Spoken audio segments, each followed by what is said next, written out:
Orthodoxy, of whatever color, seems to demand a lifeless, imitative style.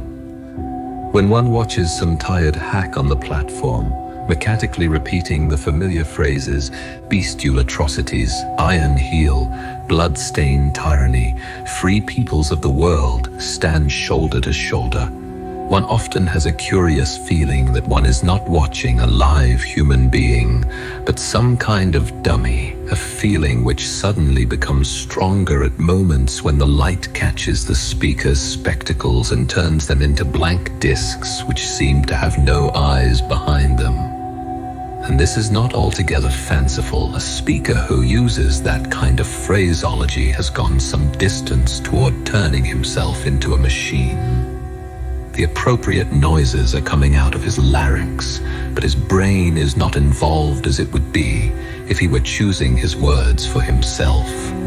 If the speech he is making is one that he is accustomed to make over and over again, he may be almost unconscious of what he is saying, as one is when one utters the responses in church, and this reduced state of consciousness, if not indispensable, is at any rate favorable to political conformity. In our time, political speech and writing are largely the defense of the indefensible. Things like the continuance of British rule in India, the Russian purges and deportations, the dropping of the atom bombs on Japan, can indeed be defended, but only by arguments which are too brutal for most people to face and which do not square with the professed aims of political parties. Thus, political language has to consist largely of euphemism, question begging, and sheer cloudy vagueness. Defenseless villages are bombarded from the air, the inhabitants driven out into the countryside, the cattle machine gunned, the huts set on fire with incendiary bullets. This is called pacification. Millions of peasants are robbed of their farms and sent trudging along the roads with no more than they can carry.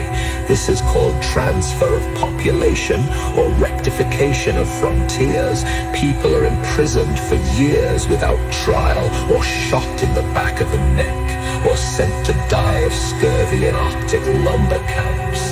This is called elimination of unreliable elements. Such phraseology is needed if one wants to name things without calling up mental pictures of them.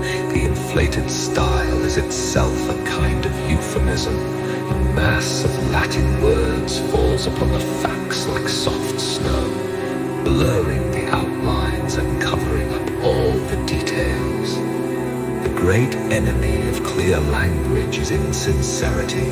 When there is a gap between one's real and one's declared aims, one turns as it were instinctively to long words and exhausted idioms, like a cuttlefish spurting out ink. In our age, there is no such thing as keeping out of politics.